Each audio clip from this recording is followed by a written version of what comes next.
Hey, Composing Gloves here, and today we're going to talk about how to make sequence chords with Sytrus. This is what I have. It's done completely in Sytrus, one Sytrus, no external stuff at all, 2 drum loops. Here we go.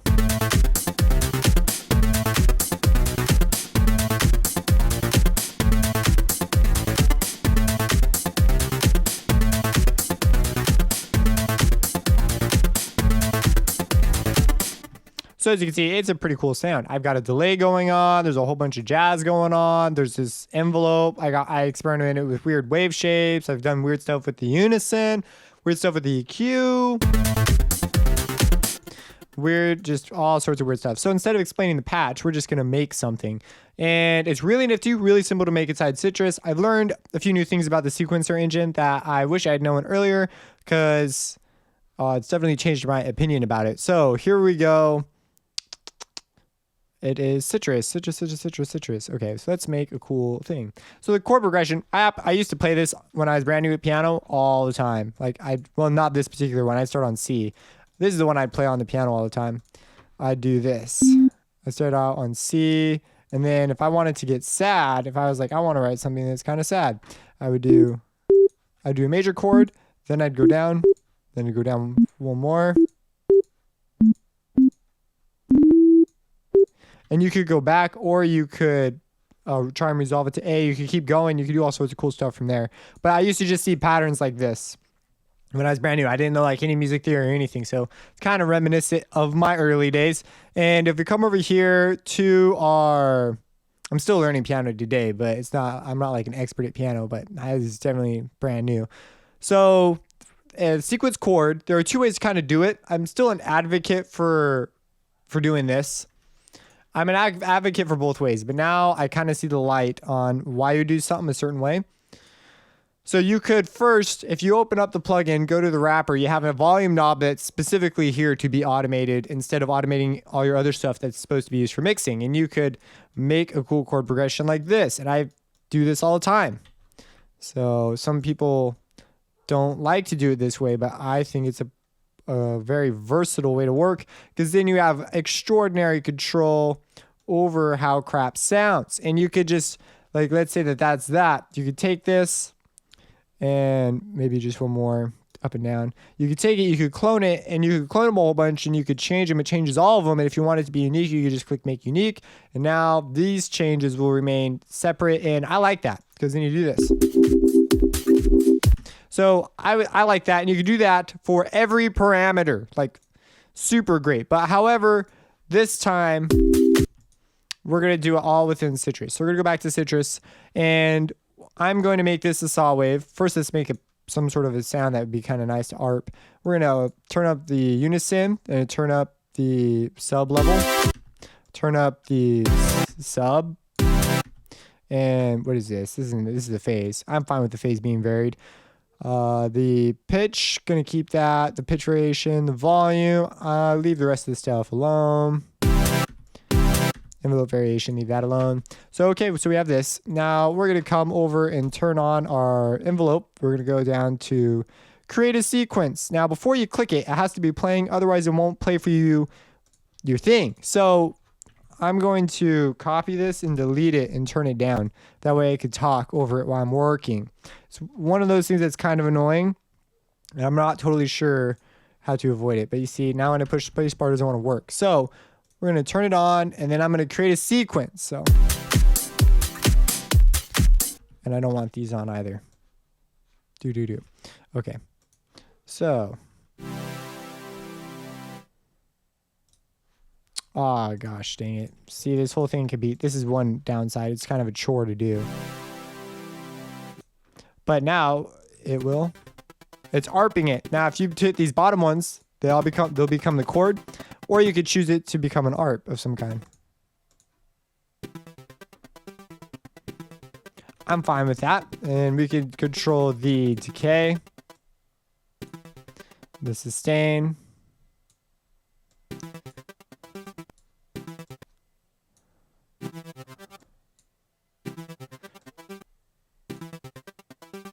I like that.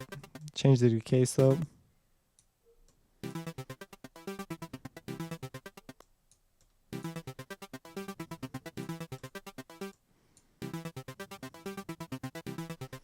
Let's say that's what we want.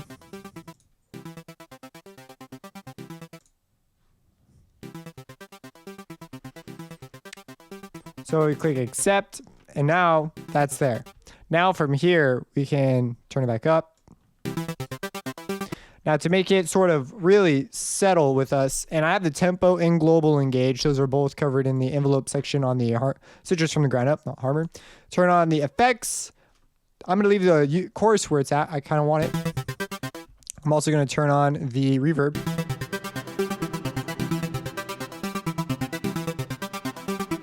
I'm going to go to the volume send for this, and I'm going to activate the envelope.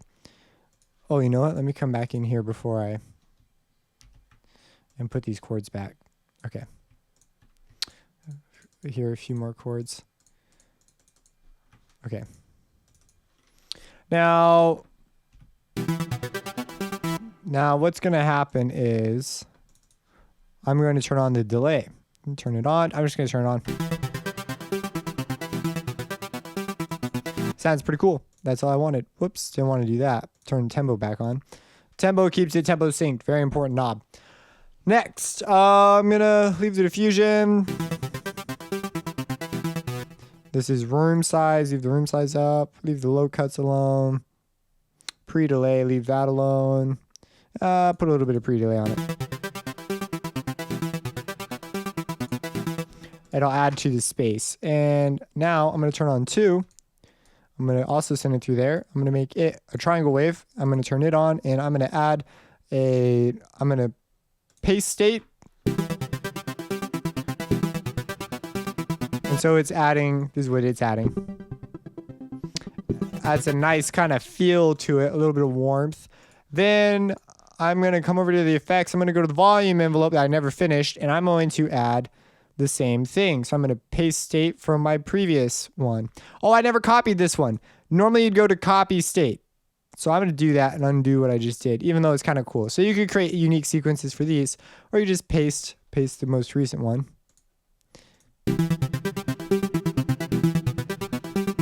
That's pretty cool. I'm going to do that for 3 as well. Except for I'm going to leave 3 as a sine wave.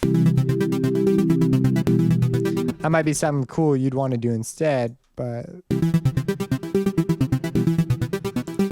now let's mess with 1 in the oscillator tab, add a couple of high harmonics.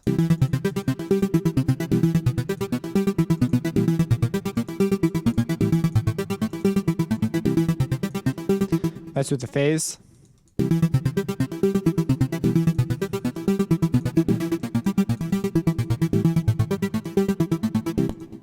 I believe this is the oscillator sync button. Unison for oscillators, oscillator sync for the unison.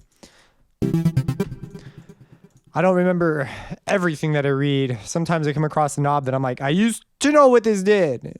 Used to. Then I didn't use it for a long time, and now I'm a little wondering what this does. But so let's mess with the ratios, yeah?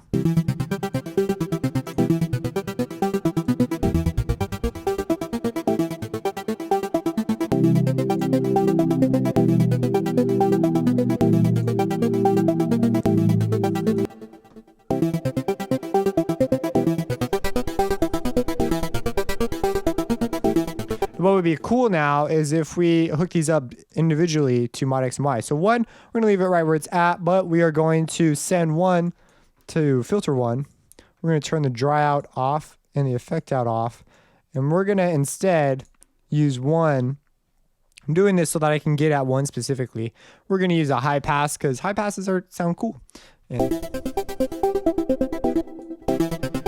So we're going to turn it all the way on. We're going to link it to mod X, and it's going to do this. So now when we move it, okay, so the cutoff needs to be off for this work. Just so you know, needs to be off. Sometimes knobs are weird like that, and they need to be. I've talked about this several times. Just sometimes they're weird, and you need to have them off for this to work. Otherwise, it always assumes that it's a value of all the way on. This is weird stuff. So this essentially sets the max and min. So whatever the all the way affected is the one that you need to set it to. I believe that's the way it works. All the way off. And so this is all the way off. Then as you turn it on, it'll And that's what this knob now controls. So essentially it's turning the knob up and down.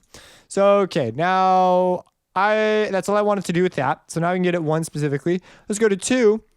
You know what would be kind of neat is if we FM'd 1 a little bit. And now we have that little bit of FM ring, and we're going to do a mod X with that as well.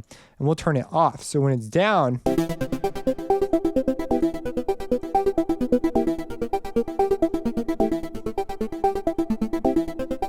oh, that doesn't work out. So instead, oh, is that? I think it might just because of the way I mapped it.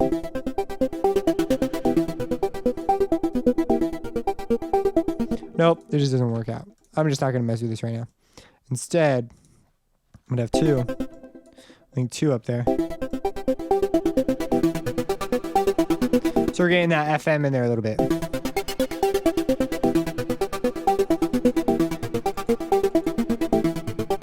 Very interesting type deal. Okay, so 2, we're going to link up to its own thing. We're going to turn the volume on and off on 2. We're going to link that to Y. 3, we're going to link to Y. And 6, we're going to link to X, but in the other direction, just to be crazy.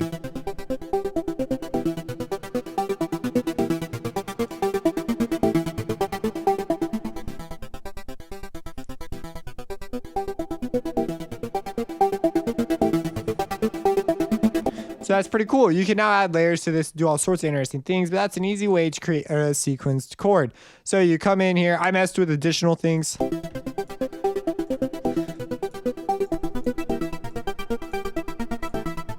You just mess with the waveforms and try and get something that you're looking for more seriously, which you would have to be guided by some of your intuition from messing with them and also just a basic knowledge of waveforms, sound synth basics, and learn FM synthesis. So what would be cool? Now let's do a little bit of ring modulation. I rarely do this. So let's come in here. Let's make this 8. So 2 is 8. And we're going to ring modulate 2 by 5 because I'm not using 5 yet. So we're going to modulate 2 by 5. My bad. 2 by 5.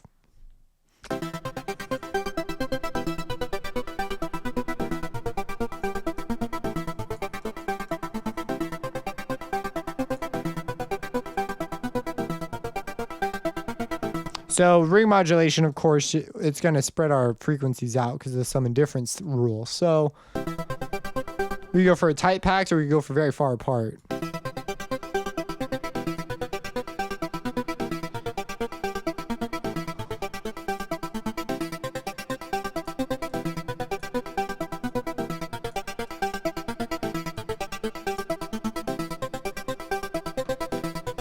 It adds a bit of a high sort of...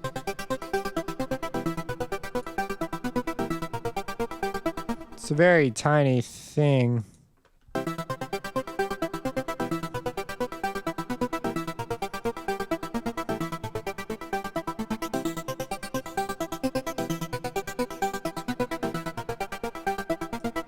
Let's send 5 to 2 and send it out. Whoops, not my bad. Let's send 2 to filter 2 and send that out. And turn off the filter 2 direct out. Turn the filter off and turn on the wave shaper.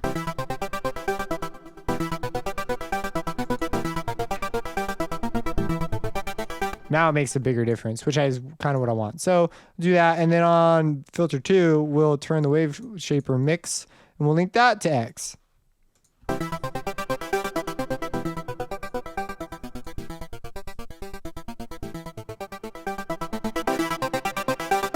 And then you could put in a bass like no, like from the previous bass video that we did. But as you can see, we have some powerful tools here. We can do all sorts of nifty kind of things. It takes a little while to set up a patch that's nice and morphs. Stuff that's considered to be pretty simple. But as you can see, we pull in some RM, some FM, do all sorts of filter madness, and really create a dynamic patch that can fill a lot of the needs in a lot of tracks. We haven't even touched EQ yet. So that's a little bit about sequenced chords. If you have any questions, let me know. Subscribe and have a blessed day. Arpeggiated chords, though we will go through arpeggiated chords to get to sequenced chords. Here is a brief example of the chord without the variations. with the sequencing, but I'll show you in just a sec. So this is sequencing. So that's all being done in Harmor, completely inside Harmor. And then, which shouldn't be a shock. And then